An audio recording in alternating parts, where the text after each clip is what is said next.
Marge Holsten. I'm absolutely thrilled to be back here again. You guys were very nice to have me here before when I talked about the Constitution and Declaration of Independence. How many of you were here before? Yay. A few of you? Okay, well, for most of you, it'll be new. For a few of you, it's going to be a little bit review. But first, we're going to talk about what does the Constitution say, and then we're going to get into what does the Supreme Court say the Constitution says. Those are two totally different things. This is a picture of the Constitution, 4,400 words. You compare that to Obamacare, I don't know how many thousands of pages, and now we have an additional 13,000 pages of regulations since that's gone through. But this is the most wonderful document we've had in place for 225 years, and it protects our freedom, but may it rest in peace. Quickly going through the Constitution, if you don't have one, please do get one. This absolutely brilliant document has 7 articles, 27 amendments, and of the amendments, the first 10 were passed very shortly after the Constitution was ratified by the states. We call those the Bill of Rights, and then in the past 225 years, we've actually amended the Constitution only 17 additional times. Our founding fathers designed it to be very difficult to actually amend the Constitution. They wanted it to be a long process, but the problem we have is that judges with the sweep of a pen are amending our Constitution. The concepts you find within our Constitution are checks and balances, and then to quote Jason Lewis, power divided is power checked. Instead of all power being in one entity, you divide it among 3, and then also you have the federal and state. The concept of federalism splits up the power as well. That is the plan they had to protect our freedom as much as possible, and it's up to we the people to demand that government not take as much of the power. Okay, we're going to go at lightning speed through the Constitution, because once you understand the Constitution, then Obamacare, you'll be able to see what went wrong there. So within Article 1 of the 7 articles, there are 10 different sections. I've highlighted a few. We're going to spend the most time on Section 1 and Section 8, but I just want to bring up Section 7 right now. That requires that Article 1 creates Congress. And so once we have Congress, there are rules about Congress. And Section 7 provides that bills for raising revenue must originate in the House of Representatives. Our founding fathers felt that the group of people who was closest connected to the voters, those who are voted in every other year, should be the ones who start with bills to raise taxes, so that if the people get upset, they can throw them out in the shortest period of time. That's the idea there. But what we have now with Obamacare is that because of different things that went on, it didn't actually originate in the House, but that didn't appear whatsoever in the opinion. Kind of interesting to see what goes on there. So we're going to go through. Article 1, Section 1. You need to understand the concept. This is the sentence that appears. All legislative powers herein granted shall be vested in a Congress of the United States, which shall consist of a Senate and a House of Representatives. That's not difficult to understand. Oh, what did I just do? No, nothing. Nothing. I didn't do anything. Okay. All right. So if all legislative power is vested in Congress, how much legislative power does the Supreme Court have? None. Okay. We have Justice Roberts just rewrote the Obamacare bill. How did he do that when he has no legislative power? We have a problem here. And how much legislative power does the president have? Again, none, because all legislative power is vested in Congress. And does Congress have unlimited legislative power? No, they only have the powers herein granted. Where are those powers found? They're found in Article 1, Section 8 and a few other provisions. This is Article 1, Section 8. When I'm showing my husband, I'm learning how to do PowerPoint. He says this particular slide violates every single rule there is about PowerPoint. I apologize, but I'm trying to get it on one. So if you have your Constitution, this laundry list of 18 items in Article 1, Section 8 is everything Congress is charged to do under the Constitution. And we're going to go through them one by one. Clause number 1, to lay and collect taxes. That became the foundation on which Obamacare has been rested, because the Commerce Clause didn't work out. We're going to get to that in just a moment. But you look at how much power did the founding fathers want the federal government to have to lay and collect taxes. They were to lay and collect taxes to pay the debts, to provide for the common defense and for the general welfare. Those were the three reasons the federal government needed to be able to raise money. We had just finished the Revolutionary War, and they had a difficult time paying for the war. George Washington and his men didn't get paid for a long time. And then the general welfare, that particular clause has been used and abused repeatedly. What does it mean? The general welfare clause actually came directly from the Articles of Confederation. That was a document that preceded our Constitution. And within the Articles of Confederation, the federal government had no authority to tax whatsoever. Oh, did I do that again? You must have hit something on that. I must have hit something. Can you help me out? Okay. So 2 arrows. just the 2 arrows. All right, I will try and be careful. Okay, so within Article 3 of the Articles of Confederation, the states enter into a firm league of friendship with each other for the common defense, security of their liberties, and for their mutual and general welfare. So the general welfare clause that they took from the Articles and put into the Constitution, do you think it radically changed its meaning when they stuck it into a different document? Because here, there is no authority to tax whatsoever. So it's just an example of how that particular provision is also greatly abused because you don't know the history. Going on to Clause 2 of the 18 clauses. Congress shall have the power to borrow money on the credit of the United States. This is just a quote from Thomas Jefferson. I love Thomas Jefferson and look forward to meeting him in heaven someday. He wasn't actually there at the Constitutional Convention. He was not writing the Constitution because he was our ambassador to France. So he did not write in the Constitution separation of church and state. It's not there. You won't find it. But he did write. He wrote an awful lot of things. And he talked about, with respect to future debt, a nation itself cannot validly contract more debt than they may pay within their own age or within the term of 19 years. He felt that all debt incurred should be paid off within 1 generation or 20 years at the most. I don't know who the youngest person is. Sam, your grandchildren are still going to be dealing with the debt that we are incurring today under Obama. I mean, that is not what our founding fathers envisioned under that. Then we get to Article 1, Section 8, Clause 3. This is the Commerce Clause. We're going to be going over that in much greater detail when I get to the Obamacare decision. But these 16 words have been stretched beyond what our founding fathers ever anticipated. One of the problems with the Articles of Confederation was that we didn't have a Commerce Clause. And so the federal government, when New York said we're not going to let any ships go through our rivers because we just don't want them to, that obviously causes problems among the states as they're trying to develop their economies. And so the federal government needed to be able to regulate commerce. And the idea at the time was they could regulate boats and ships and roads and rivers. But that has been stretched unbelievably and was the planned foundation on which Obamacare was to be placed. John Roberts put a stop to that, but we're going to see a number of cases he went through where it has been stretched. Clause number 4, to establish a uniform rule of naturalization. I want to talk about that for just a minute because Thursday, June 28th is when the Obamacare decision came out.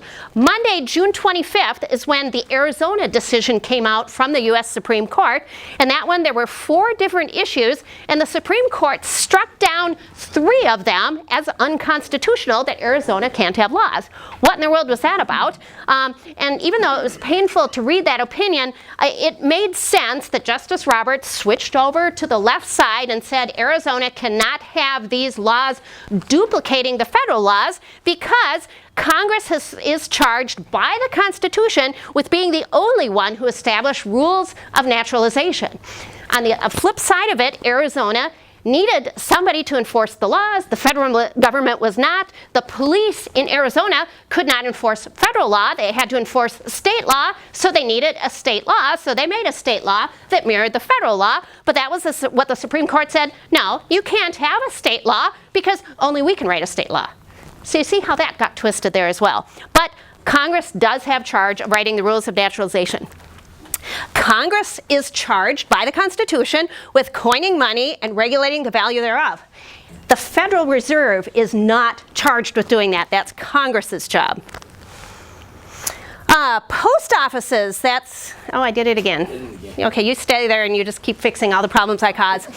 Okay, way back when we finished our Revolutionary War and they went over to France and signed a treaty, and then they came back and said, okay, the war is all done. Between the time the treaty was signed and word got to everybody, they were still fighting and thousands of people were still dying. So that was part of it as they established the Constitution, that only the federal government is big enough to set up a system where we can communicate with the entire people, the population of the United States at that time.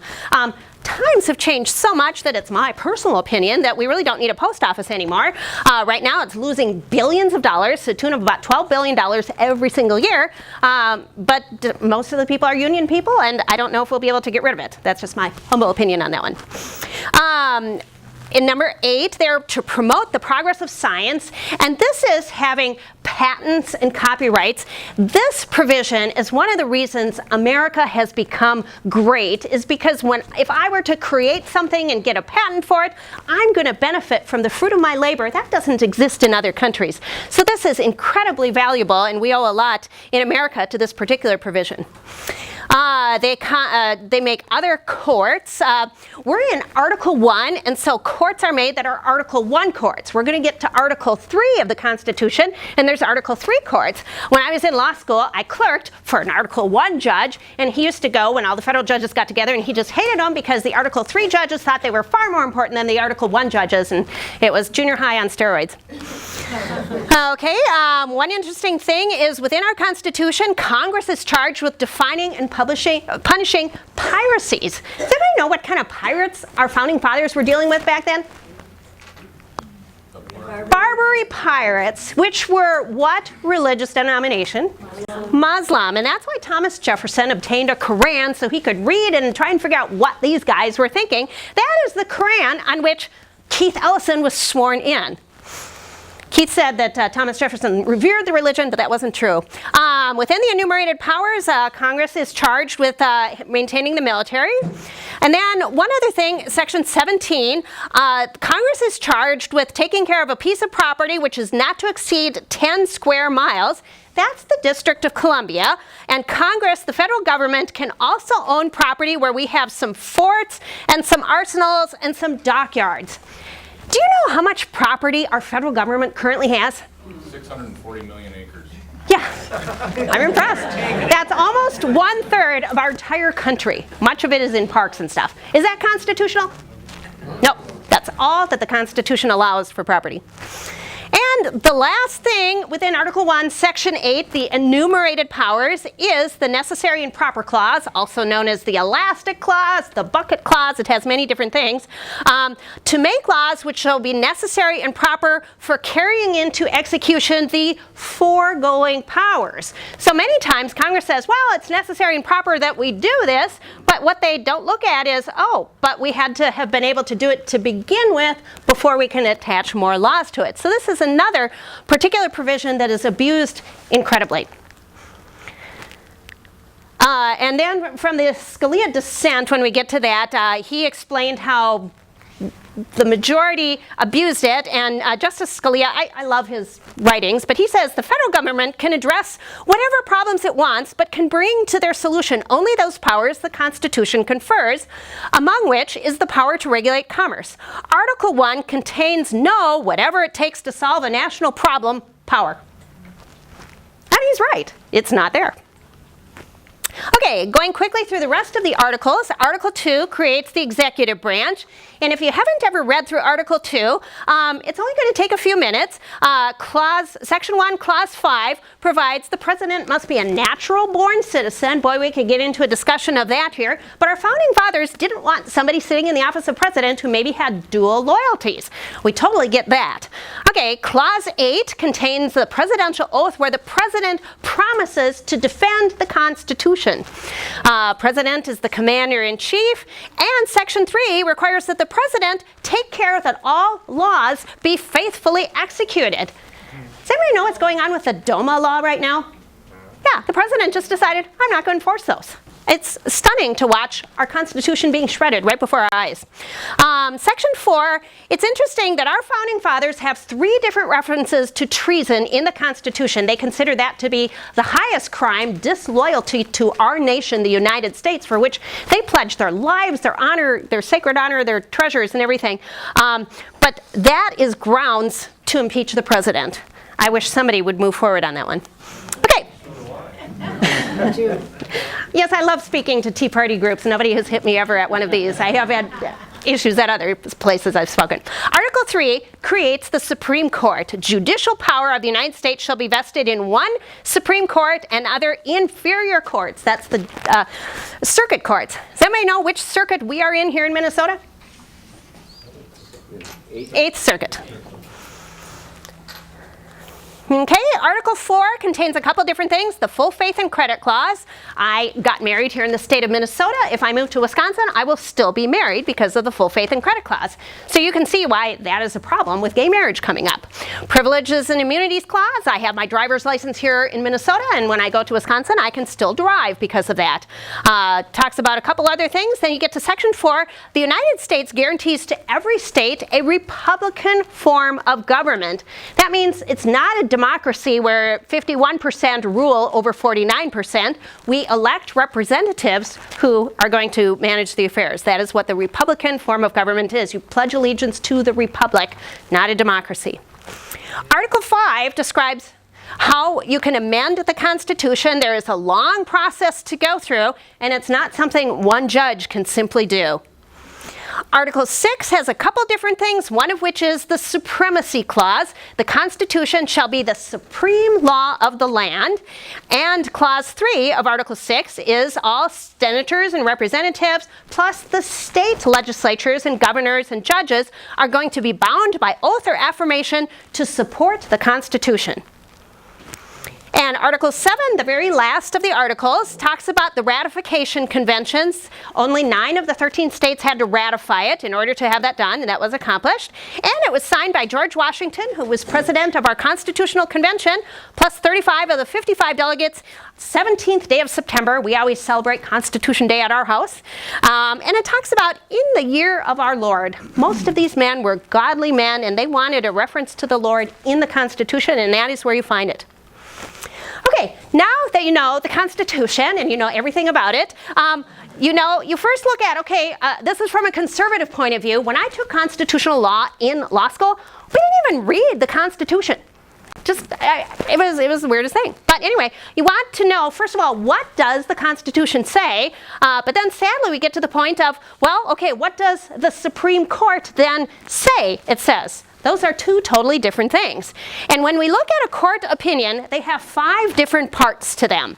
The statement of facts, the issue, what is the court going to be deciding, an analysis that they go through, and then a holding, what did they decide on the particular issue, and then sometimes they continue talking. Some of these opinions are very difficult to read. They go on for pages and pages.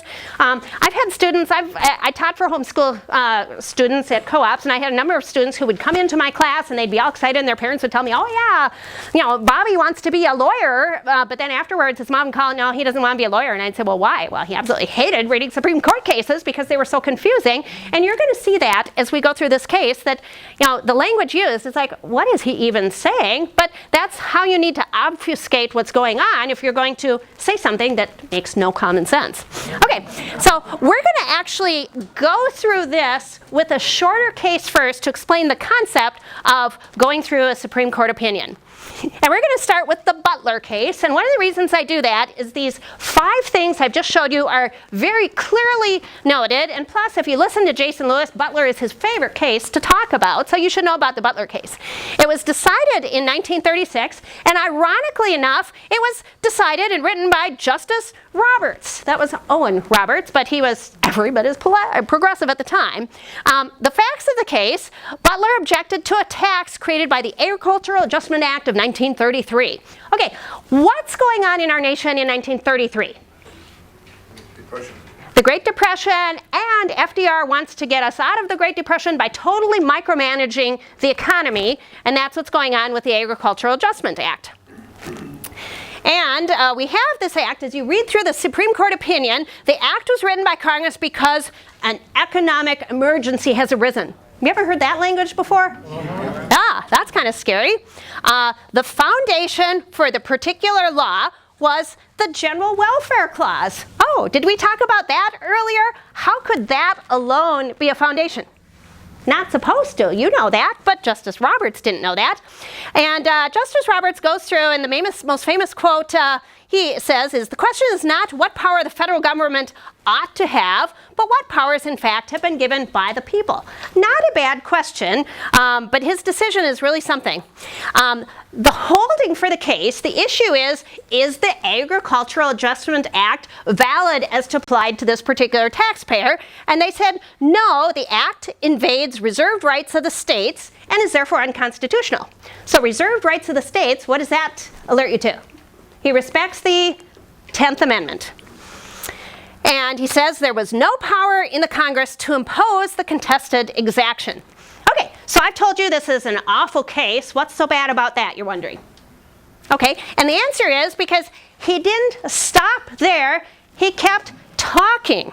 And what we do is there's a Latin word called dicta. Dictum is word, dicta is many words. He kept talking, and that's where he got into trouble. And you've heard the saying that in legislature, the devil is in the details. For Supreme Court cases, the devil is in the dicta. The dicta for the Butler case, the power of Congress to authorize expenditure of public monies for public purposes is not limited, is not limited by direct grants of legislative power found in the Constitution. Okay, would you say that the words not limited are the same as unlimited? Same word, really? So you could say that the power of Congress to spend money is unlimited by legislative power found in the Constitution. Wow, that is the dicta, and when future cases such as Obamacare quote the Butler case, they don't quote the holding that says, well, it's an unconstitutional law. They quote the dicta saying, well, it's already well-established precedent that the power of Congress to spend money is unlimited. That is the Butler case, which is cited in the Supreme Court case. So now that you know how to read a Supreme Court opinion and you know what the Constitution says, we're going to jump right into the Obamacare decision. It is 193 painful pages to read. The actual title of the case is the National Federation of Independent Businesses et al. Versus Sebelius.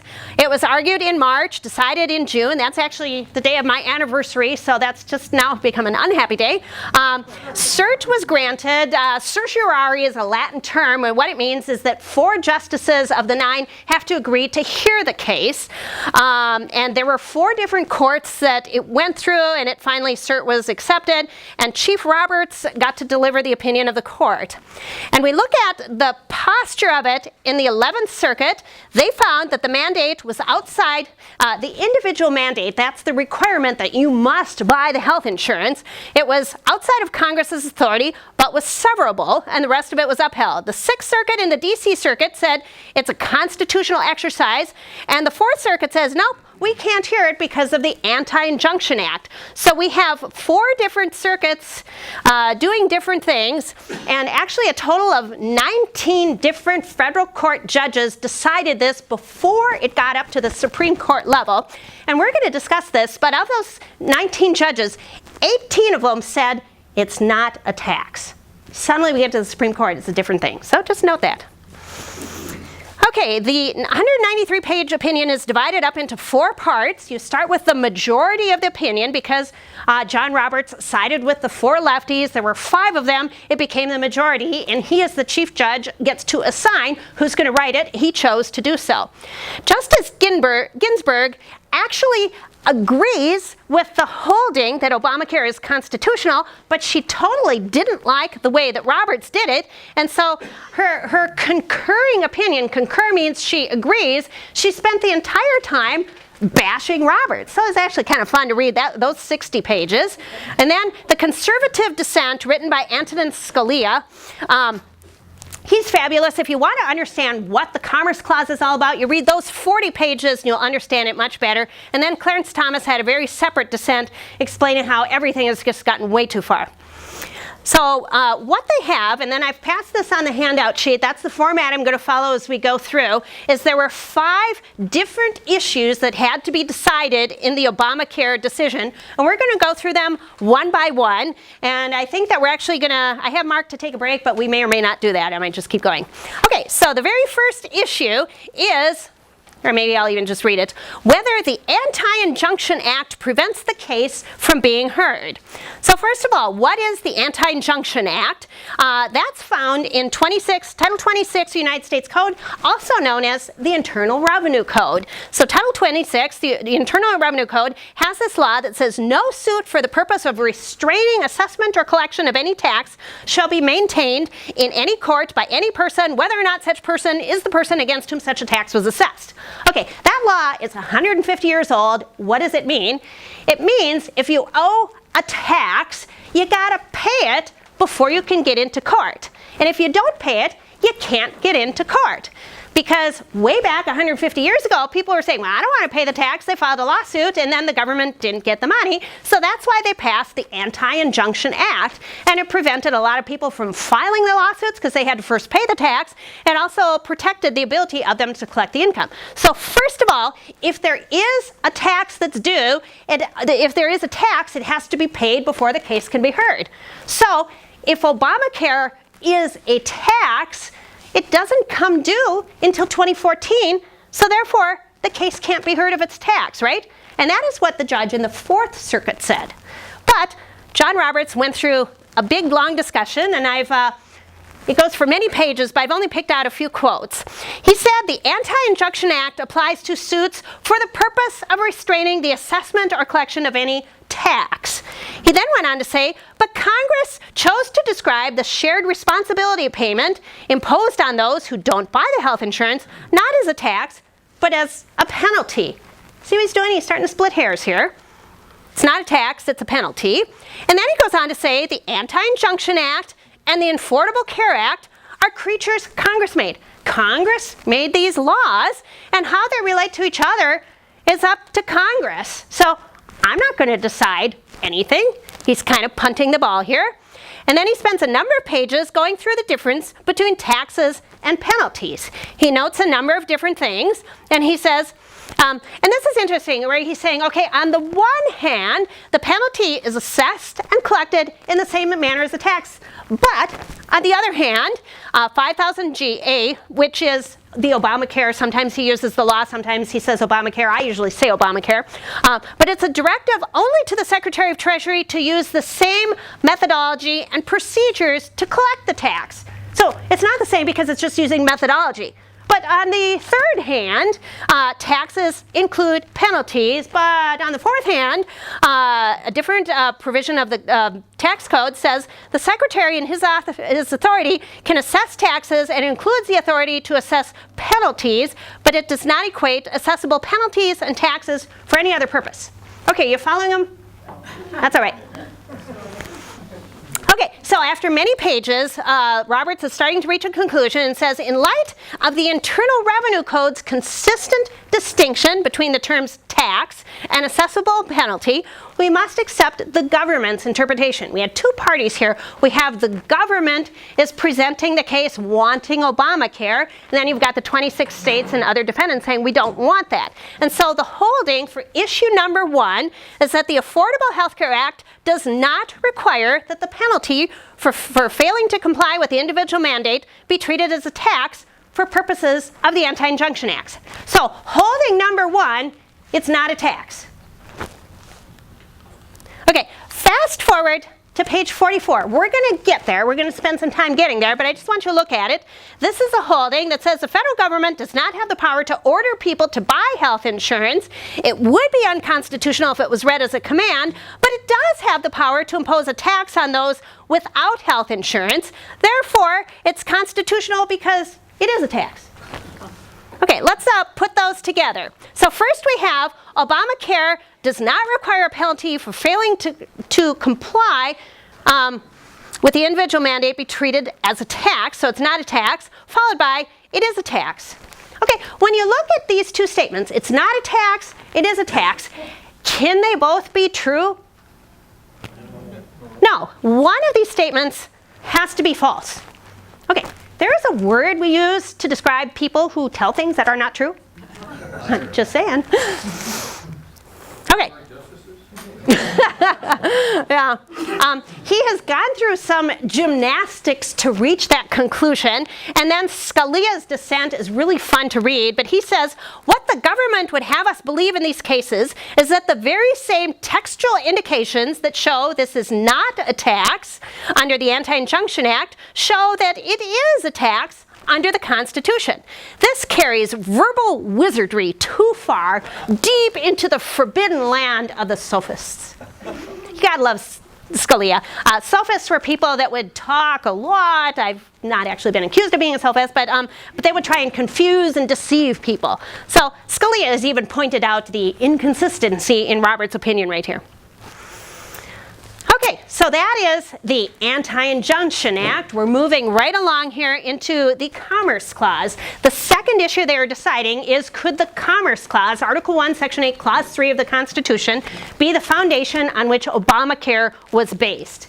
And when Roberts went through that, he cited 5 different things, and I didn't make screens for each of them, but it was kind of interesting. First, he went through the Federalist Papers.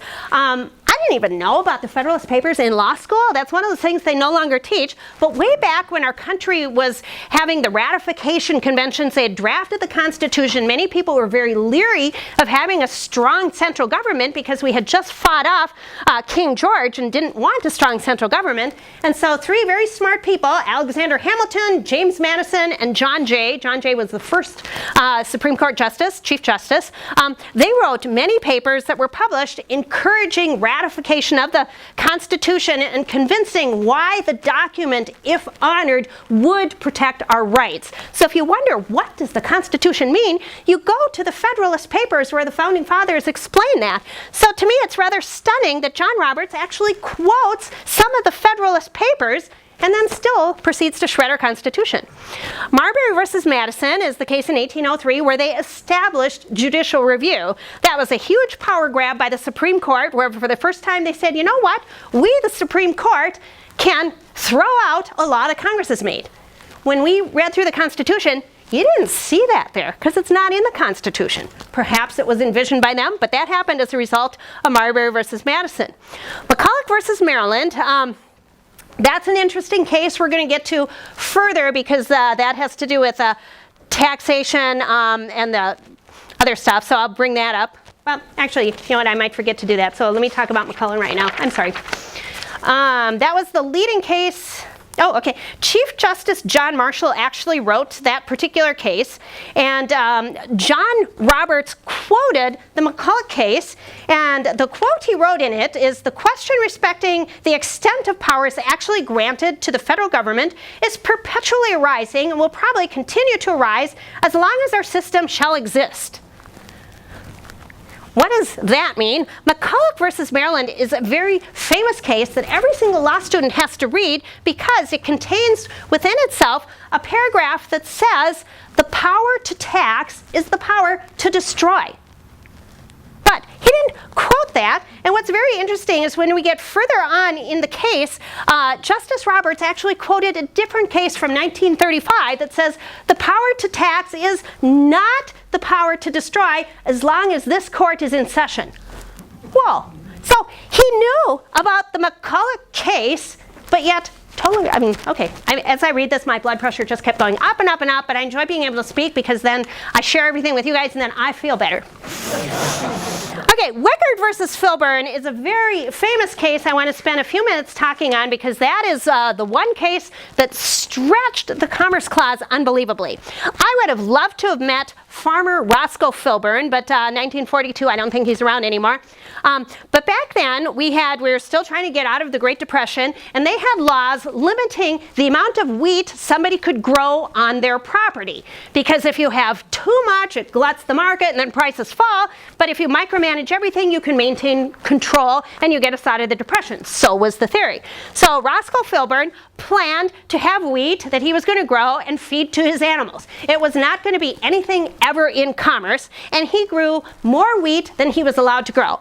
He was arrested, and he fought and said, how dare you arrest me? The basis for the law is the Commerce Clause. This is not in commerce. But the Supreme Court in 1942, this is a very liberal type of the court, said, oh yes, the Commerce Clause can certainly be used to support this legislation, because if you hadn't grown the wheat on your property, you would have had to buy it from somewhere else, and then it would have been in commerce. So it should have been in commerce, therefore we're going to throw you in jail. So that is the Wickard versus Filburn, and that is the one case that has really stretched the Commerce Clause. And if you ever choose to read through Ruth Bader Ginsburg's dissent, I call it a dissent because she spent the whole time bashing Roberts, even though it's a concurrence, but what she said is that he should have followed Wickard versus Filburn. Instead, he said the Commerce Clause isn't the basis on which Obamacare can rest, and she thought Wickard should have been the case that supported it. Katzenbach versus McClung is an interesting case too. That's much more recent. In 1964, that's when we had the Civil Rights Act of 1964 was passed in that year, protecting black people basically. And we had a farm down in it wasn't a farm. It was a restaurant in Alabama, Ollie's Barbecue, and Ollie's had a rule at the time that white people could eat in the room, but black people, if they wanted to eat the barbecue stuff, had to go to the takeout in the back. No black people sued over this, but the government did, and the government said, nope, you can't do that, you're violating the Civil Rights Act. And so they fought the case saying, yeah, the Civil Rights Act had it as its foundation the Commerce Clause. What was the basis for it at the time? And they said, well, the Supreme Court ended up ruling that, well, black people, if they think they're not welcome, they're not going to go to that place, and that affects commerce. So that was another huge stretching of the Commerce Clause. I've gone over this with my students, and they all get really troubled saying, yeah, but we want that law. That was terrible what they did. But what the Supreme Court really could have done is said, well, we've got the 13th, 14th, and 15th Amendments, the Civil Rights Amendments, giving the power to the black people, saying they're equal citizens. Why was it not based on those laws instead of the Commerce Clause? But that's where we don't always have the brightest bulbs there. Okay, and the last case I want to discuss that was brought up as Roberts was going through whether the Commerce Clause could be the basis for Obamacare was the Lopez case.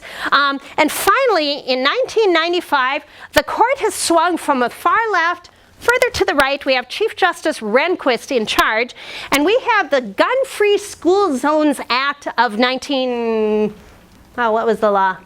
Act of 1990, and the law said that you can't bring guns within 1,000 feet of a school. Does anybody like that law? Okay, we won't get into that within this group right here. But they sued, and the Supreme Court looked at it, and they said the foundation for that law, again, was the Commerce Clause. And so Justice Rehnquist said, okay, can you explain to me how this is commerce? And so the government proceeded to say, well, if you have guns near schools, students aren't going to learn very well, and then they're not going to get good jobs, and then that's going to affect commerce and the economy. And Justice Rehnquist in the Lopez case said, we don't buy that. Too remote of a connection. Therefore, we are going to rule as unconstitutional the Gun-Free School Zones Act. Yeah, I mean, they could have done it under different paths, but the Rehnquist court said, no, you can't do it. So Justice Roberts cited all 5 of these in his discussion.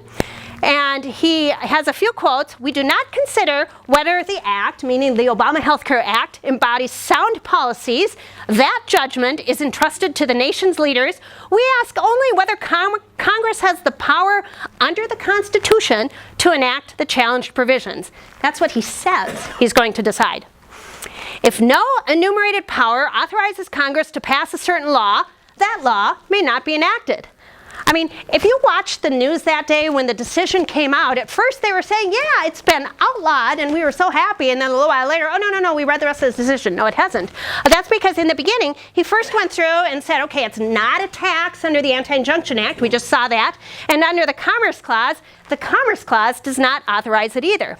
He goes on with a few more quotes. The proposition that Congress may dictate the conduct of an individual today because of future prophesied future activity finds no support in our precedent. He went through the precedent. Each one of our cases, including those cited by Justice Ginsburg, they're doing this tit-for-tat thing back and forth, it's kind of interesting, involved a pre-existing economic activity. And the Commerce Clause is not a general license to regulate an individual from cradle to grave simply because he will predictably engage in particular transactions. Any police power to regulate individuals as such, as opposed to their activities, remains vested in the states. Wow, that's a great statement. We need to agree with that. And he reached the holding regarding the individual mandate that such a law cannot be sustained under a clause authorizing Congress to regulate commerce. So the Commerce Clause was not the foundation on which Roberts would allow Obamacare to be placed. What's kind of interesting is the 4 conservatives who actually wrote a dissent typically would have concurred with this part of the opinion because they agree. They did not concur with anything Roberts said, and their opinion doesn't even refer to him. It was written as if they were hoping at the very last minute he would switch and come back to their case, but there was no concurrence whatsoever. Just interesting to note in that opinion. Now the third thing, Roberts went on to decide, well, can we base Obamacare on the necessary and proper clause? And where did we see that again? Article 1, Section 8, Clause 18. And that's where we read that already. So the necessary proper clause, that's the elastic clause, the basket clause, the sweeping clause. Is that elastic enough we can base Obamacare on that? And Roberts cites the government's argument. The individual mandate is a valid exercise of the necessary and proper clause because the government argues this because it's an integral part of the guaranteed issue and the community rating insurance reforms that are a valid exercise of the Commerce Clause. Roberts said no, and he gave 2 reasons for it. The necessary and proper clause gives Congress authority to enact legislation incidental to the enumerated powers. So if it wasn't acceptable under the Commerce Clause, the necessary and proper clause won't provide that. He also said the individual mandate will permit Congress to reach beyond the natural limits of its authority and draw within its regulatory scope those who would otherwise be outside of it. So far, he has said a number of wonderful conservative things. That's not going to last much longer. He goes on to say, even if the mandate is necessary to the Act's insurance reforms, such as an expansion of federal power, it is not proper means for making those reforms effective. And he holds, as to the third issue, that just as the individual mandate cannot be sustained as a law regulating the substantial effects of the failure to purchase health insurance, neither can it be upheld as a necessary and proper component of the insurance reforms. So for the third issue, nope, necessary and proper clause won't sustain Obamacare either. Do we need a 5-minute break? I was thinking we would, or should I just keep going? Keep going. Break over. Okay, now we get to the fourth issue, is the meat of it. And he goes on to say, because the Commerce Clause does not support the individual mandate, now it's necessary to go to the government's second argument. The government made 2 arguments. They said, well, first of all, the foundation should be the Commerce Clause. But if you find that doesn't work, then secondarily, try the tax clause. And so now they're looking at the government's second argument that the mandate could be upheld as within Congress's power to lay and collect taxes. And again, we saw that power in Article 1, Section 8, Clause 1, part of the enumerated powers. Okay, now let's do a little bit of review. A few minutes ago, we read Roberts, page 15, that the Affordable Health Care Act does not require the penalty to be treated as a tax. So why are we even discussing whether it's a tax when he has already said it's not going to be treated as a tax? And recall also that 18 of 19 judges rejected this position. But he keeps going, and he does some things. The text of a statute can sometimes have more than one possible meaning. It's well established that if a statute has 2 possible meanings, one of which violates the Constitution, the court should adopt the meaning that does not do so. And for that well-established things, he cites Justice Story in 1830 and Justice Holmes in 1927. And then he does the oddest thing. He cites the Hooper versus California case. I'd never heard of Hooper. It's from 1895. But Roberts finds this obscure case, and he quotes saying, "Every reasonable construction must be resorted to in order to save a statute from unconstitutionality." Now, in Law School 101, we studied that, okay, you see the Supreme Court pronounce something. Later on, did they change their mind? It happens all the time. In 1987, we had Bowers versus Hardwick that says we are not going to strike down any of the sodomy laws. And then in 2003, we had the case of Lawrence versus Texas, which totally reversed Bowers. And now we have gay marriage in 6 different states already because they reversed themselves. So we have a case that has been overruled. And what's interesting is Justice Roberts has already cited the Lopez decision, and in Lopez, the Supreme Court declared as unconstitutional a statute Congress had passed. Now wait a minute, go back, and he says you have to do everything you possibly can to save a statute so it doesn't declare it unconstitutional. It's like, well, wait a minute, but you guys declare it unconstitutional all the time. And one other case, I give a speech on the worst Supreme Court cases ever, and this one now goes to the top of that heap. But there was a case called Byrne versus Flores in 1997, a very disappointing case. But Congress, when we had a Republican Congress, passed the Religious Freedom Restoration Act, a wonderful law that said, you know what, our religious freedoms are being trounced, and so we, Congress, want to write some laws to protect these religious freedoms, and the Supreme Court said that's unconstitutional. So why didn't they follow the Hooper case? Well, things have changed. So why is Justice Roberts following the Hooper case when there's recent precedent for throwing out unconstitutional legislation? That's a real problem. Okay, here's some of the quotes he has as he discusses why taxation is the way Obamacare can be done. The government asks us to interpret the mandate as imposing a tax if it would otherwise violate the Constitution. Granting the act the full measure of deference owed to federal statutes, since when has the Supreme Court ever done that, it can be read for the reasons said below. So already on page 32, he's decided, yep, taxation is going to be the way we're going to do it. The federal government does not have the power to order people to buy health insurance, but the federal government does have the power to impose a tax on those who don't. What's the difference? Not a whole lot. It is, of course, true that the Act describes the payments as a penalty, not a tax. But while that label is fatal to the application of the Anti-Injunction Act, it does not determine whether the payment may be viewed as an exercise of Congress's taxing power. It's up to Congress whether to apply the Anti-Injunction Act to particular statutes, so it makes sense to be guided by Congress's choice of label on that question. The choice, however, does not control whether an exaction is within Congress's constitutional power to tax. The conclusion should not change simply because Congress used the word penalty to describe the payment. Interpreting such a law to be a tax would hardly impose a tax through judicial legislation. Rather, it would give practical effect to the legislature's enactment.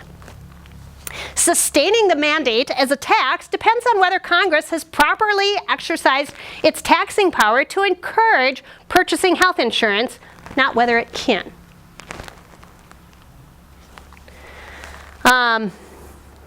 Went over this already, that he cited McCulloch versus Maryland.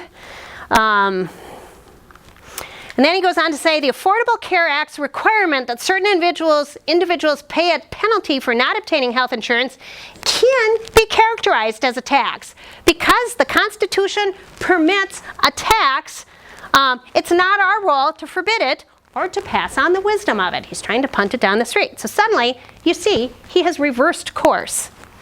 And then he goes into what I'm calling a quacks like a duck analysis and goes through all these different reasons why it really is a tax. It looks like a tax. It's paid to the Treasury when they file their tax returns.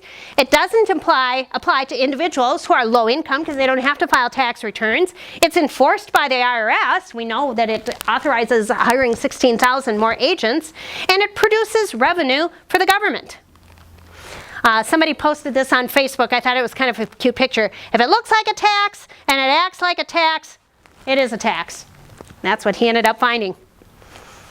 And then we have Scalia has another quote in his dissent that I thought was really good. What the government would have us believe in these cases, is that the same quote I had before? I think it is. But he goes on to the wizardry. It was such a good quote, I had it twice. But yeah, Scalia didn't like that. So Justice Roberts has now reached the conclusion it's therefore constitutional because it can reasonably be read as a tax. And this picture was there also. I had to rewrite your paper, Nancy, but it passed. Okay, realize the language within the act called it a penalty. Obama kept saying repeatedly, it's not a tax. We never use the word tax. And so Justice Roberts, in order to say it's constitutional, said, yeah, but it is a tax. So he has just rewritten it. Okay, where does he get authority within the Constitution to write laws? Nowhere. Nowhere. It's not there. Okay, and that is what happened regarding the decision on the power to tax. The last issue he goes through of the 5 is the Medicaid expansion. There was one more provision that said for states that provide Medicare, which all of them have to do, from now on, instead of just covering 4 groups of people, they have to cover an entire huge group of people, which would be all individuals under age 65 with incomes below a certain percentage above the federal poverty line.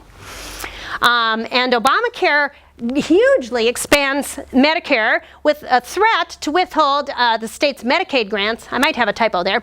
Unless the state accepts the new expanded funding and complies with the conditions that go with it. Roberts then cites South Dakota versus Dole, which is kind of an interesting case. If you look back at the history of Dole, do you know who Dole was? It was the Secretary of Transportation at the time. Her first name was Elizabeth. Her husband is Bob, and they were of which party? Republican Party. And so at the time, the federal government had a law, and they said we want all states to raise their drinking age to 21. South Dakota had drinking age of 18, and they were adamant they wanted to keep it 18. And they said if somebody can go into battle and fight and give their life to our country at age 18, doggone it, they can have a beer. And so this went all the way up to the Supreme Court. And what the law was at the time is the federal government said if you don't raise your drinking age to 21, we're going to withhold 5% of your highway funds. And the court in the Dole case said, yeah, it's okay. The federal government can't tell the states to raise their drinking age because that's not in the Constitution, but they can offer mild encouragement. Extortion. Okay, so do you see how the camel has the nose under the tent and is working their way in? And the Dole court found that the expanded reading of the taxing and spending clause and the necessary and proper clause trumped both the 10th and the 21st Amendments. 10th Amendment, the state has the right to decide what their drinking age is going to be. And then 21st Amendment has to do with prohibition. You can't have prohibition anymore. In the 18th Amendment, we had prohibition. It was repealed in the 21st Amendment. So we have a couple different things. So that was quite a case that is used as the foundation for the Medicare expansion. And interestingly enough, remember the Butler case we talked about? Dole cites Butler as the precedent for being able to expand this government authority. It's almost incestuous at some point. Okay, so Justice Roberts says, in this case, the financial inducement Congress has chosen is much more than a relatively mild encouragement. It's a gun to the head. We don't have to have a fixed line, but what the government is trying to do is beyond what they are able to do.